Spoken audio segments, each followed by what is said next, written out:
રાષ્ટ્રીય બાળ અધિકાર સંરક્ષણ આયોગ ભારત સરકારના સૂચના મુજબ national commission for protection of child રાઇટ્સે નાર્કોટિક્સ કંટ્રોલ બ્યુરો સાથે મળીને ફેબ્રુઆરી 2021માં બાળકોમાં ડ્રગ્સ અને સબસ્ટન્સ એબ્યુઝ અને ગેરકાયદેસર હેરફેર અટકાવવા પર એક્શન પ્લાન તૈયાર કર્યો છે.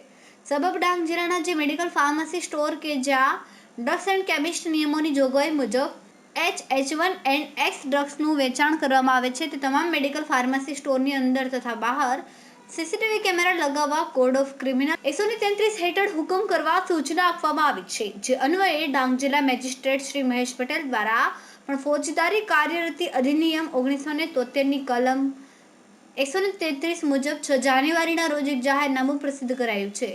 જાહેરનામાના હુકમનો ભંગ કરનાર વ્યક્તિ સામે દંડનાત્મક કાર્યવાહી હાથ ધરવામાં આવશે તેમાં પણ વધુ જણાવ્યું છે.